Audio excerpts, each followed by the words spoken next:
अलग क्षेत्रों में पाई जाने वाली अलग अलग प्रकार की ट्राइब्स या कुछ विशेष पीपल्स के बारे में डिस्कस कर रहे थे कि मेन मोटो क्या है इन स्टडीज का, कि हाउ दे सर्वाइव, कैसे सर्वाइव कर रहे हैं। और दूसरी सबसे इंपॉर्टेंट चीज ये है कि ये जो ट्राइब्स है, जब हमने इतनी डेवलपमेंट कर ली है तो फिर भी ये जो ट्राइब्स है कैसे इन्हीं क्षेत्रों के अंतर्गत रहते हैं।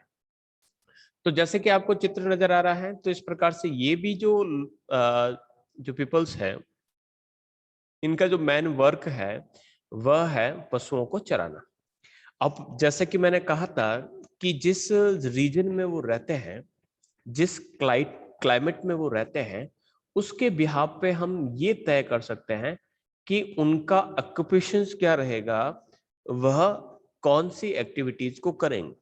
तो जैसे कि हमने कहा कि हॉट डेजर्ट, अब कल वाली जो क्लास रही उसके अंतर्गत या उससे पहले वाली जो क्लास थी उसके अंतर्गत मैंने डेजर्ट वाला जो कॉन्सेप्ट था अच्छी तरीके से क्लियर किया है कि डेजर्ट होने के लिए कौन कौन सी कंडीशंस होनी चाहिए, तथा एक डेजर्ट में कौन कौन सी वेजिटेशन होगा और वहां की क्लाइमेट किस प्रकार से वहां की वेजिटेशन को तय करती है कि वहां पर कौन सी वेजिटेशन होगी।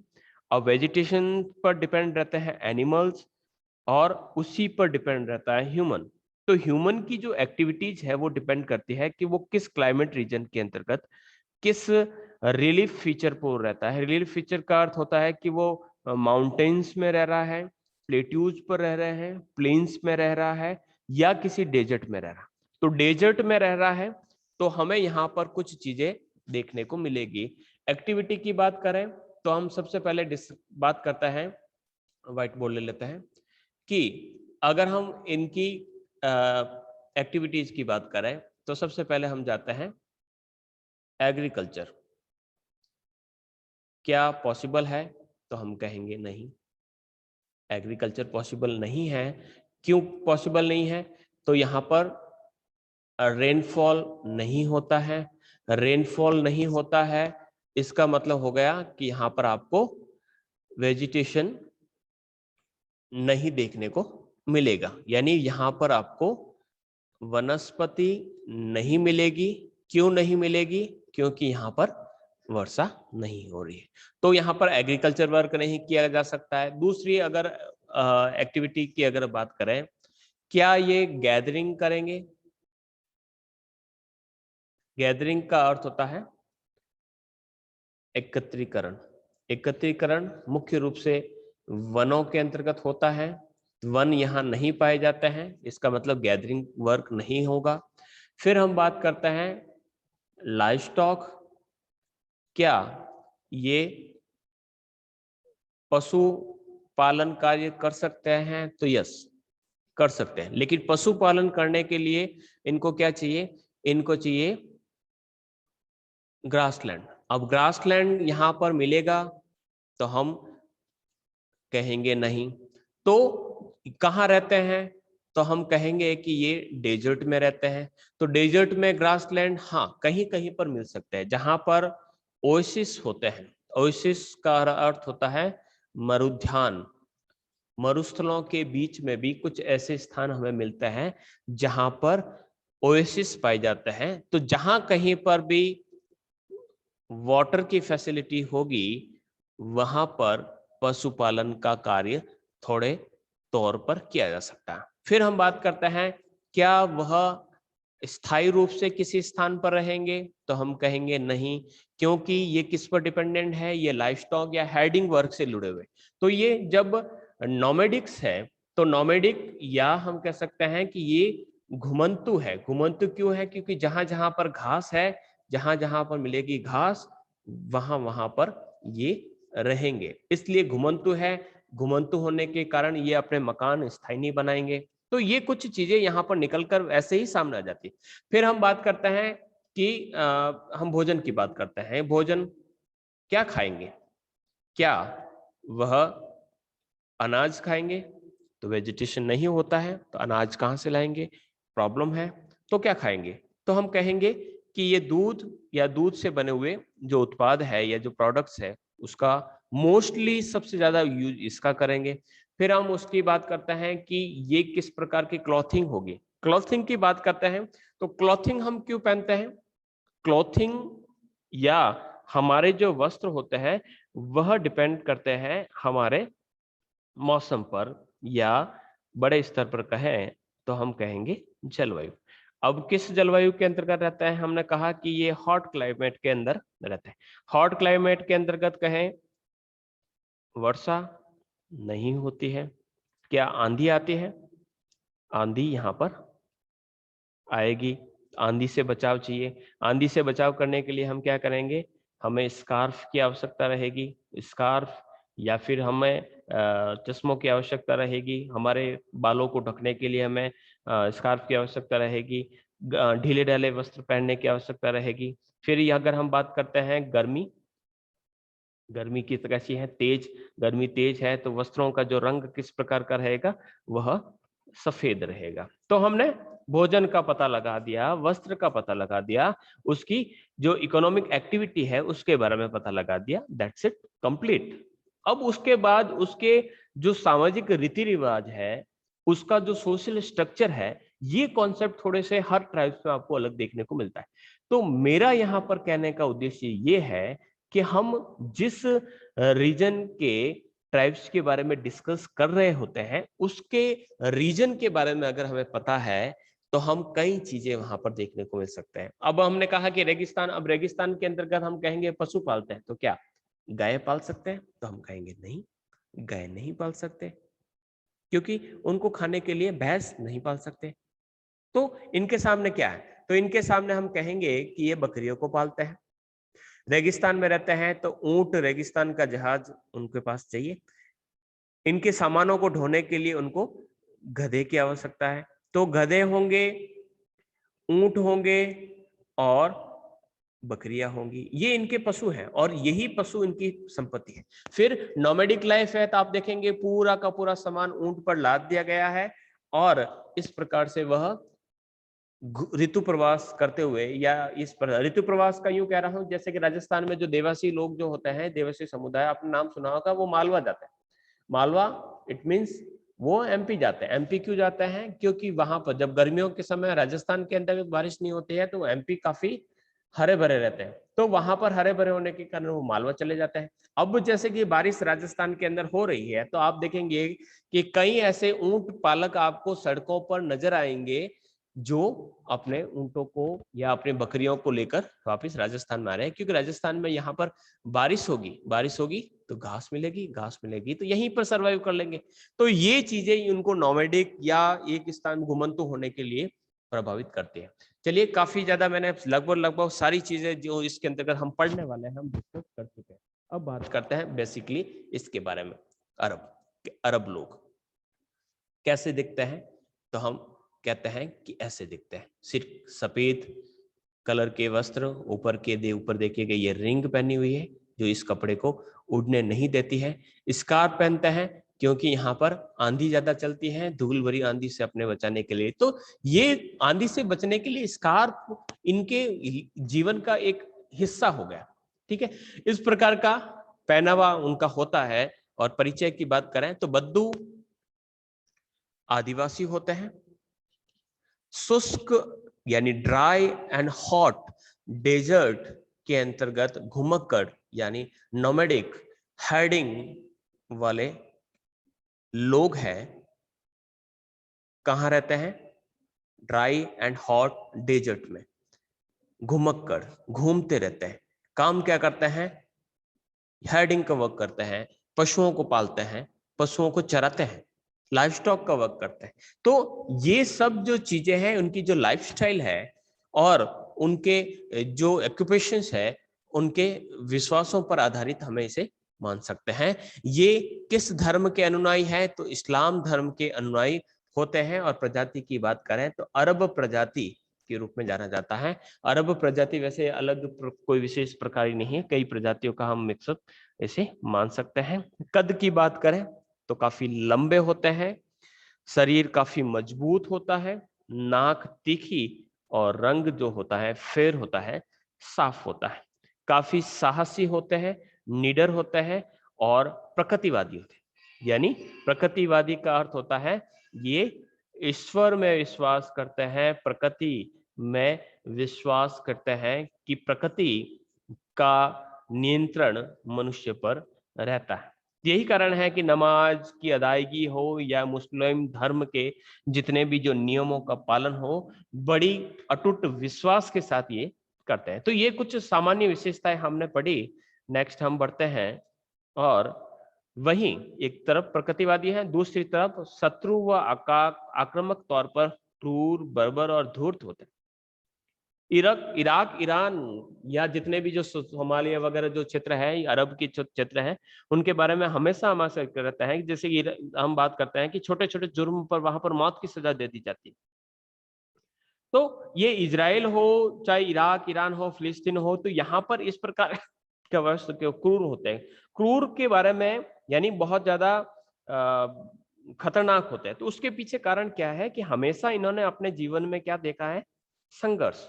संघर्ष उन्होंने जल के, तो यहाँ पर जल के लिए जन्म से ही उन्होंने संघर्ष देखा है कि सरवाइव करना है तो किसी को मारना पड़ेगा। यही कारण है होते हैं कि क्यूर होता है, आदमी को मारते समय चिंता नहीं करते। तो ये चीजें अरस्तु ने अपने जो प्रकृतिवाद का जो चित्रण किया है उसमें ये सब चीजें वो बता चुका है। इसके अलावा भी अच्छे मित्र भी होते हैं, मिलनसार भी होते हैं, वफादार भी होते हैं और खातिरदार भी होते हैं। मेहमान नवाजी अरबों की सबसे बढ़िया होती है। ऐसी अगर मूवीज वगैरह में देखते हैं। मेरा तो ऐसा सौभाग्य नहीं मिला है। आप कभी जाए तो जरूर देखिएगा कैसी खातिरदारी इनकी रहती है। तो अरब साम्राज्य के विस्तार में इनकी महत्वपूर्ण भूमिका रही है, क्योंकि स्वभावतः ये काफी साहसी, निडर होने यानी लड़ाकू थे। तो लड़ाकू होने के कारण अरबों का जो साम्राज्य विस्तार हुआ उसमें सबसे ज्यादा योगदान रहा है। और अरबों का जो साम्राज्यवादी नीति है उसका प्रभाव भारत पर भी देखने को मिलता है।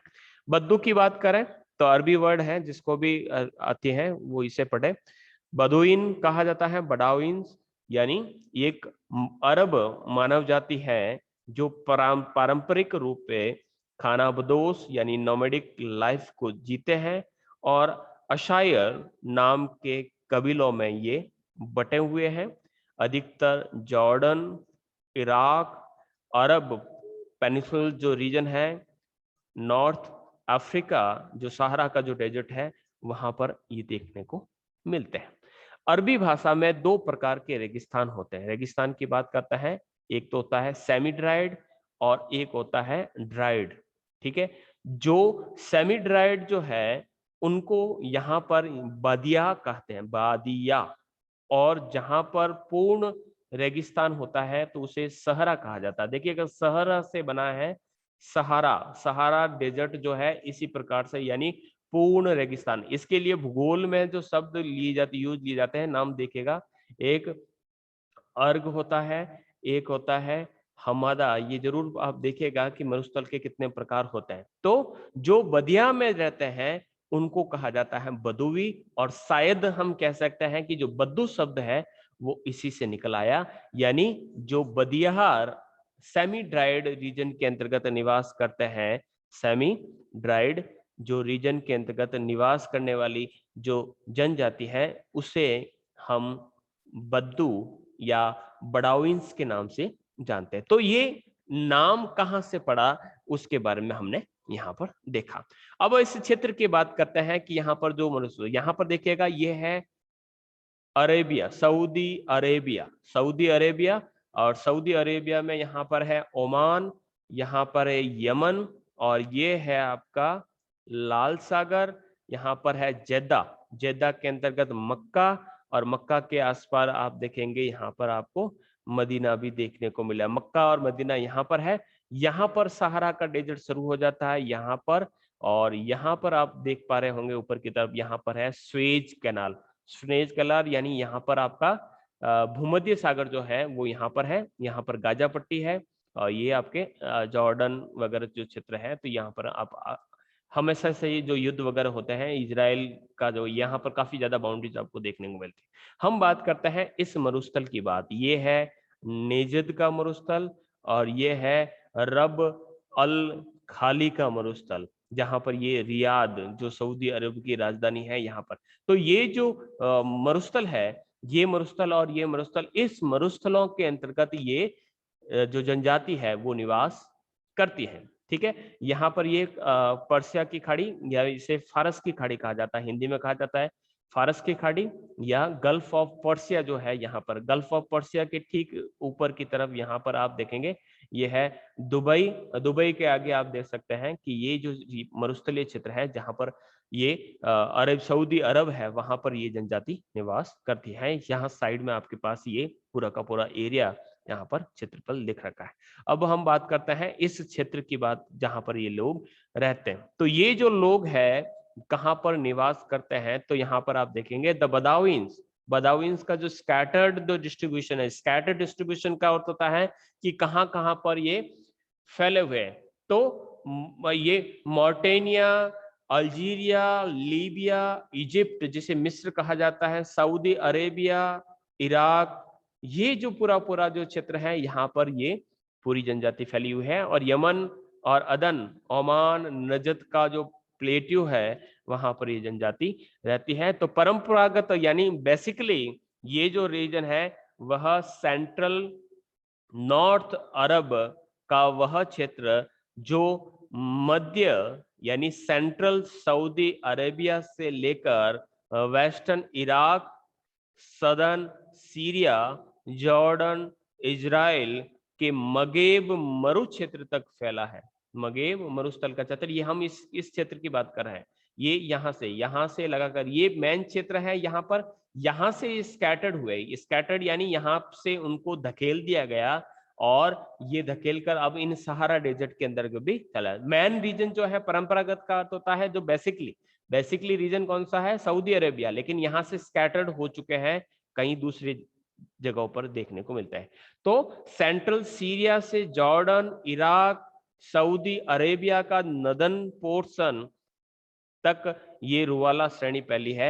यानी रुवाला जो श्रेणी है इसके कारण इसको रुवाला बडुइन्स के नाम से भी जाना जाता है। रुवाला जो यहाँ पर कुछ माउंटेन्स रीजन पाए जाते हैं उसके माध्यम से इसे नाम दिया गया है। इस पूरे के पूरे डेजर्ट के अंतर्गत दो बड़े बड़े आपको क्षेत्र देखने को मिलता है। एक तो नॉर्थ में स्थित है जिसे हमद कहा जाता है। इससे पहले मैंने मैप बताया था आपको, यहाँ पर देखिएगा हमद, ये नेजद और हमद जो क्षेत्र है यहाँ पर। तो ऊपर का जो क्षेत्र है जिसे हमद कहा जाता है, हमद का मरुस्थल जो एक पथरीला मरुस्थल है। हमद या हमादा मैंने शब्द वहां पर लिखा था, हमादा, हमाडा। यहाँ पर आप अगर जसोल और नाकोड़ा के बीच में जाते हैं तो वहां पर भी आपको हमेड़ा मिलता है, पथरीला मरुस्थल। ठीक है, और उसके सेंट्रल पोर्शन में नेजद का मरुस्थल है जो कि एक शुष्क मरुस्थल है, यानी ये प्योर एक रेतीला मरुस्थल है जिसके अंतर्गत पत्थर के टुकड़े नहीं पाए जाते हैं। तो पत्थर का मरुस्थल जो आपके सिवाना के आसपास में या पोखरण के आसपास देखने को मिलता है वो हमादा कहलाता है।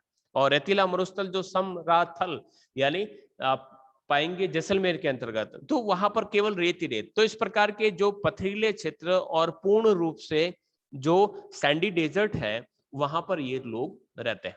इसके उत्तरी भाग को नफुद और जो पूर्वी भाग है उसको दहना के नाम से जाना जाता है। ये उस क्षेत्र का डिस्ट्रीब्यूशन है जो पाया जाता है। क्लाइमेट की बात करें, क्लाइमेट नो डाउट काफी हॉट होगी। तो पूरा का पूरा जो क्षेत्र है वह एक सैंडी डेजर्ट के रूप में है जहां पर जनशून्य या निर्जन यानी नॉन एक्यूमेन रीजन है, नॉन पॉपुलेट रीजन है जहां पर लोग निवास नहीं करते। क्यों नहीं करते हैं? क्योंकि वो वहां पर सर्वाइव नहीं कर पाते। तो इस क्षेत्र में जून से लगाकर सितंबर तक तेज गर्म, जून जुलाई सितंबर तक भयंकर गर्मी पड़ती है। एवरेज टेम्परेचर 40 डिग्री सेंटीग्रेड देखने को मिलता है। तेज धूल भरी आंधियां चलती है, बारिश न के बराबर होती है। और केवल दिसंबर जनवरी में यहाँ पर शीत ऋतु भी काफी भयंकर रहती है क्योंकि वेजिटेशन नहीं है, और वेजिटेशन नहीं होने के कारण, किसी प्रकार का बैरियर नहीं होने के कारण तेज ठंडी ठंडी हवा यहाँ पर चलती है और यहाँ पर हिमपात यानी स्नोफॉल भी आपको देखने को मिलता है। तो ये वहां की क्लाइमेट की कुछ विशेषताएं देखने को मिलती है। अक्टूबर नवंबर से विक्षोभ, विक्षोभ का अर्थ होता है डिस्टरबेंस, जैसे कि वेस्टर्न डिस्टरबेंस है तो एक प्रकार का ये क्या है, एक प्रकार का ये चक्रवात है। विक्षोभ यानी एक प्रकार का चक्रवात है, उससे यहाँ पर हल्की बारिश हो जाती है। तो उस समय वहां पर वेजिटेशन के रूप में आपको छोटी छोटी सी घास के कुछ मैदान नजर आते हैं और इन्हीं मैदानों के अंतर्गत वे अपने पशुओं को चराते हुए अपने आप को वहां पर सरवाइव रखते हैं। फिर हम बात करते हैं दिखने में कैसे होते हैं, डील डोल किस प्रकार का है, उनके शरीर का स्ट्रक्चर किस प्रकार का है। तो काफी लंबे होते हैं, चेहरा लंबा, बाल काले, चमड़ी का रंग पीला। चमड़ी का रंग पीला यानी हम इसको कहीं न कहीं पर मंगोल से जोड़ सकते हैं, या मंगोल प्लस एक मेडिटेरियन जो प्रजाति है, भूमध्य सागरीय प्रजातियां, उससे इसे कनेक्ट किया जा सकता है। फिर दक्षिणी पश्चिमी एशिया के भूमध्य सागरीय तथा आर्मेनियाई, ये यहाँ पर मिश्रण यहाँ पर बता दिया गया, आर्मेनियाई जो मंगोल से बिलोंग करती है और मेडिटेरियन, इन दोनों के मिक्सचर से ये लोग उत्पन्न माने जाते हैं। तो क्योंकि इन दोनों ही जो रेसेज है उनकी विशेषता देखने को मिलती है। बाकी जो कपड़े किस प्रकार के हैं या किस प्रकार के दिखते हैं, जैसे कि आप चित्र के बीच में देख सकते हैं। फिर बात करते हैं खाते क्या हैं, तो खाने के लिए क्या मिलेगा। तो मुख्य भोजन जो है वह है ऊँटनी का दूध, और ऊँटनी का दूध जिसे ये लोकल लैंग्वेज में क्या कहते हैं, रूवेला। ये इंपॉर्टेंट है आपकी परीक्षाओं के लिए। ये छोटा सा शब्द पूछा जाता है, रूवाला क्या है, तो ऊँटनी का दूध है। इसके अलावा क्या भोजन में लेते हैं, दूध को कच्चा पीते हैं, कच्चा पीते हैं, और दही, पनीर, मक्खन भी बनाते हैं। दही बनाते हैं, इसका मतलब दूध को तो गर्म करना पड़ेगा, लेकिन पीने के लिए दूध का उपयोग कच्चे रूप में करते हैं। इसके अलावा जौ, बार्ले एंड मेज की जो रोटी है, इसके साथ मांस का भी सेवन करते हैं। तो कल्टीवेशन नहीं होता है, एग्रीकल्चर नहीं होता है, तो हम मान सकते हैं कि संभवतः आसपास के क्षेत्र में जहां कहीं पर भी एग्रीकल्चर वर्क होता है, वहां से ये ऊन बेचकर या मांस बेचकर या अपने पशु को बेचकर इस प्रकार के अन्न या अनाज को या फूड ग्रेन्स को ये प्राप्त करते हैं। मेहमान जो होते हैं, उन मेहमानों का स्वागत जो है कहवा, कहवा का अर्थ होता है कॉफी। कॉफी जो है उसको कहवा कहा जाता है, तो कॉफी पिलाकर सेवन किया जाता है। अरब जो है उसकी कॉफी काफी प्रसिद्ध है। अरब की जो कॉफी है, ओरिजिन जो कह सकते हैं उसी क्षेत्र को माना जाता है। तो यमन जो क्षेत्र है, यमन के अंतर्गत इसका ओरिजिन माना जाता है, कॉफी का जो प्लांट है। तो वहां पर कॉफी पिलाकर ये मेहमानों को स्वागत करते हैं, भेड़ बकरियों का मांस का सेवन करते हैं। समाज की बात करते हैं, तो समाज में वफादारी सबसे इंपॉर्टेंट इनके अंतर्गत मानी जाती है। कई क्लास डिविजन्स भी मिलते हैं, जिसमें सबसे पहले अपना करीबी परिवार, फिर अपने रिश्तेदार 1, फिर 2, और फिर तीसरी जो कैटेगरी होती है कबीले, यानी व्यक्ति को सबसे पहले अपने परिवार से, फिर रिश्तेदारों से, और फिर कबीले से अपना संपर्क बनाए रखना पड़ता है।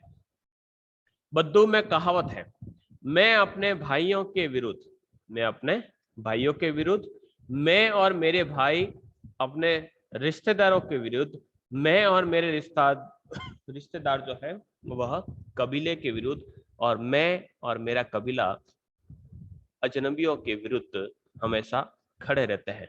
एक बद्दू परिवार को बायत या बैत कहा जाता है, और उसका अर्थ होता है घर या तंबू, यानी एक तंबू के अंतर्गत जो निवास करते हैं, और एक ही तंबू के अंतर्गत जो निवास करते हैं वो उसका परिवार होगा या उसका घर होगा। इन तंबुओं को बेत अस शहर कहा जाता है, और उसका मतलब होता है बालों का घर। अब किसके बालों का घर, तो हम भेड़ जो बकरियां होती हैं, उस भेड़ बकरियों की जो ऊन होती है, उन बालों से इसकी दीवारें बनाते हैं, इसलिए उसको बालों का घर कहा जाता है। क्योंकि अक्सर ऊंटों और बकरियों की खालों के इनके मकान बने रहते हैं।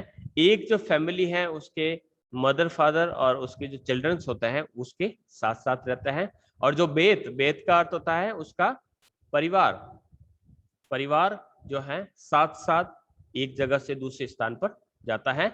और कई परिवार मिलकर एक समूह बनाते हैं, उस समूह को गौम कहते हैं। और कहीं ना कहीं ये जो शब्द है हमारे गांव से मिलता जुलता है। तो गांव जो होता है इनके यहाँ पर गौम के नाम से जाना जाता है। गांव में आपसी रिश्तेदार होते हैं, लेकिन अक्सर नवविवाहित स्त्री किसी गांव का भाग बनती है, यानी किसी दूसरे गांव से आती है, तो उसके कुछ पुरुष संबंधी गांव भी उस गांव में आ जाते हैं, यानी उस स्त्री के साथ साथ उसके भाई या उसके परिवार के दूसरे गांव में भी बस सकते हैं। इस प्रकार की व्यवस्था पाई जाती है। गांवों के ऊपर की अगर बात करें तो एक सामाजिक वर्ग होता है इब्न हम। ये कई चीजें हैं, तो ये अरब भाषा में है, तो ये कई टर्म हमें याद रखनी होती है। तो चाचा या ताऊ का जो बेटा होता है तो उसे इब्न अम के नाम से जाना जाता है। एक ही परिवार में 3 से 5 पीढ़ियों के वंशज देखने को मिलते हैं, और एक ही गांव के अंतर्गत अलग अलग गांवों के अंतर्गत अलग अलग व्यवसाय में लोग लगे रहते हैं। और किसी गांव में, गांव पढ़ रहा हूँ, गांव को अगर किसी प्रकार की फाइनेंशियली प्रॉब्लम होती है तो उस वंशज गुट के अन्य जो गांव होते हैं उसके मदद की कोशिश करते हैं। अजनबियों को किसी वंशज गुट में शामिल कर लिया जाता है तो बहुत से ऐसे गुटों को कबीला माना जाता है। कबीले में जो रहने वाले लोग होते हैं वह एक ही पूर्वज की संतान अपने आप को मानते हैं। कबीलों के नाम से पहले बनी या बैनी या बनू ये शब्द लगाया जाता है। अजनबियों को कभी कभी कबीलों में दाखिल कर दिया जाता है, सब भी उसके पूर्वज समझने लगते हैं। ये तो रहा। अब एक फास्ट स्टडी मैं वापस कर लेता हूँ, यहाँ पर पूरा पूरा रिवाइज कर लीजिएगा।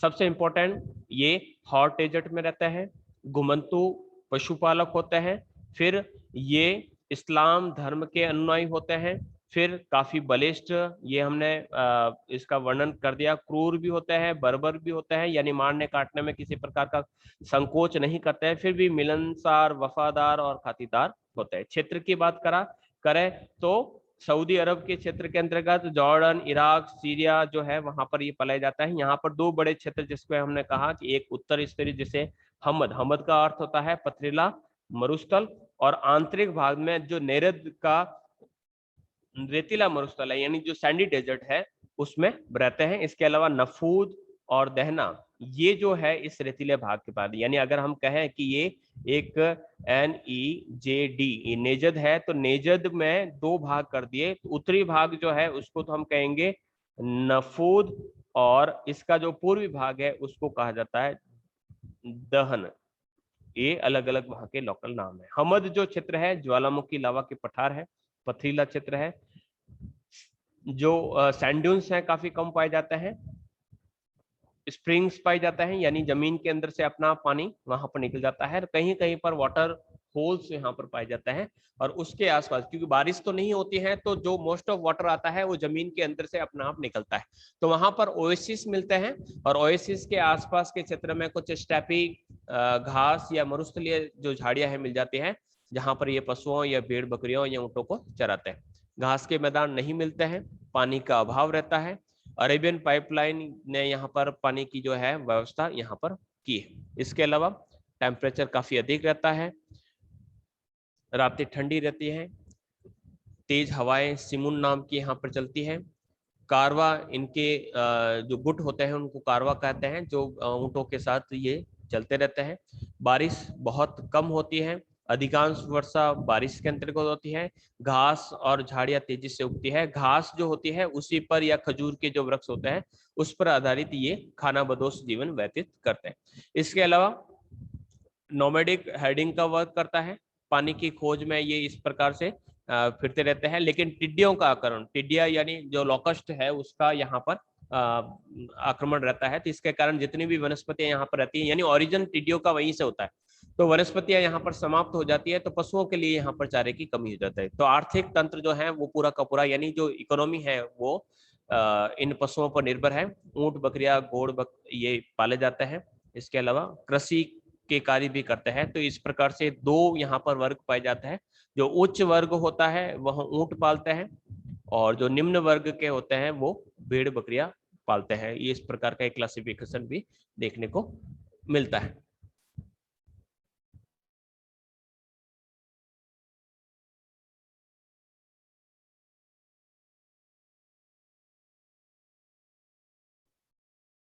तो यहाँ पर हम ये कुछ फैक्ट्स हैं, मैं ये पीडीएफ आपके साथ शेयर कर दूंगा। ये बद्दू है, बद्दुओं में आपसी संघर्ष भी होते हैं। ऊंट का जहाज जिसे रेगिस्तान कहते हैं उसका यूज करता है। तो एक डेजर्ट के अंदर किस प्रकार की लाइफ होती है तो वो रहता है। तो ये जो बद्दू होते हैं वो पशुओं और के साथ चारे और पानी की खोज में ये ट्रांस ह्यूमन लाइफ को जीते हैं। जहां कहीं पर भी घास उगती है या फिर बारिश होती है तो जैसे कि यहाँ पर सर्दियों के समय ये इक्वेटर की तरफ चले जाता है और उससे ऊपर कह सकते हैं कि ये ध्रुवों की दिशा में यानी पोल्स की तरफ जाते रहता है। ये कुछ विशेषता यहाँ पर देखने को मिलते हैं। इसके अलावा मक्खन, पनीर, मांस, हाथ से बने सामान वगैरह का ये यूज करते हैं। इसके अलावा वर्षा काल में पानी खूब पीते हैं। ये सब चीजें चलती रहती है। इसके अलावा ये सूखे मेवे या कंदमूल जो है जिसकी जड़ों को पीसकर दूध मिलाकर पीते हैं। तो ये काफी लाइफ इनकी हार्ड रहती है और इस लाइफ के अंतर्गत हम देख सकते हैं सिर पर टोप रहता है या पगड़ी बांधते हैं।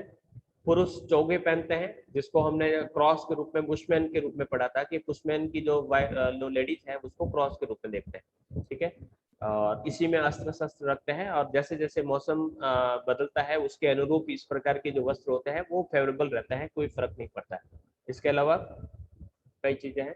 पर्यावरण नीतिवादी होते हैं। इन्वायरमेंटल डिटर्मिनिज्म की जो अप्रोच होती है उसको फॉलो करते हैं, यानी प्रकृति को अपने ऊपर प्रभावी मानते हैं या उसका इफेक्ट मानते हैं। ऊंट की खाल, बकरी के बालों के तंबुओं में ये रहते हैं। स्त्री और पुरुषों के लिए अलग अलग मकान बनाए जाते हैं, मकान बनाया जाता है। उनकी बनी हुई दरिया या गलीचों का प्रयोग करते हैं। कबीले का जो मुखिया होता है वो खेमा यानी जहां पर ये डेरा डालते हैं तो उसके बीच में रहता है और मेहमान भी इसी बाग में रहते हैं। छोटा परिवार एक तंबू में और बड़े परिवार अधिक कई तंबुओं में निवास करते हैं। यहाँ दो तंबुओं के मध्य पशुओं को रखने के स्थान भी रखा जाता है। शादी होते ही पुत्र का जो तंबू है वो अलग कर दिया जाता है। बस्तियां अस्थायी होती हैं। पीछे कारण हमने कहा कि नोमैडिक लाइफ होती है, ट्रांसह्यूमन्स होते हैं, इसलिए एक ही जगह पर स्थायी रूप से नहीं रहते हैं। और जब गर्मियों का जो टाइम रहता है तो ये जो वाटर पोल्स होल्स जो होते हैं, ये जो ओएसिस होते हैं जहां पर घास मिलती है या पानी मिलता है तो वहां पर आकर ये रुक जाते हैं।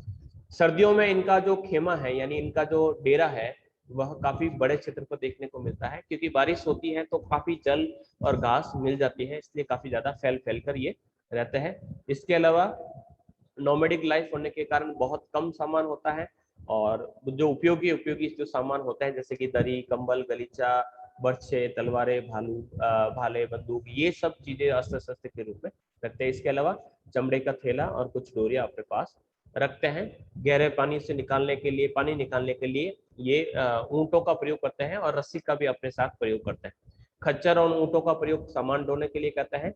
जो समाज है वो पितृ प्रधान होता है, यानी जो घर का जो पुरुष होता है वह घर के निर्णय लेता है। घर का मुखिया होता है, घर का नियंत्रक होता है, अपने पिता के परिवार से संबंधित होते हैं। ये हमारे यहाँ पर भी चलता है। एक साथ 3-4 पीढ़ियां निवास करते हैं। एक रक्त समूह वाले जो लोगों को समुल्ला कहा जाता है। इसके अलावा ये कुछ फैक्ट है, ये कंप्लीट बहुत बड़ा चैप्टर है तो ये कंप्लीट जितना हो सकता है, लेकिन वर्तमान में देखिएगा तो सरकारी प्रयासों के कारण इनके जीवनों में अभी बदलाव आ रहा है, लेकिन संख्या घट रही है क्योंकि सऊदी अरब, इराक, जॉर्डन, सीरिया की जो गवर्नमेंट है उनको गांवों में बसाने की सुविधा प्रदान की है। तो अब जो बद्दू है वह कबीलों को छोड़कर अभी वर्तमान समय में नगरों में रह रहे हैं। चरागाही प्रदेशों में जो ग्रासलैंड है वहां पर गहरे कुएं खोद दिए गए हैं, जिससे जलापूर्ति हो गई है, इसलिए सुविधाएं बढ़ रही है। तो ये बताता है कि वहां पर ट्रांस ह्यूमन की लो लाइफ है वो नहीं होगी। तो एग्रीकल्चर जो वर्क होगा उसके अंतर्गत इनकी जो इन्वॉल्वमेंट है वो बढ़ेगी। पेट्रोलियम उद्योग, तो हमने कहा कि ये जितने भी जो क्षेत्र हैं वो आपके ओपेक कंट्री के अंतर्गत शामिल हो चुके हैं। तो तेल वगैरह काफी है, तो जो बाइंग पावर है इनका, खरीदने की जो शक्ति है, क्रय शक्ति बढ़ चुकी है। इसके अलावा कृषि, पुलिस आदि जो क्षेत्र है नौकरी धंधों में लग चुके हैं। तो इनकी जो लाइफ स्टाइल है, उनका जो नेचर है, उनका जो बिहेवियर है, उनके अंतर्गत निरंतर चेंज आ रहा है। वेशभूषा भी बदल रही है और खान पान की सामग्री भी अभी वर्तमान में बदल रही है। तो ये पूरी की पूरी जो लाइफ है ये बदाविंस की है। आई होप थोड़ा बहुत समझ में आया होगा।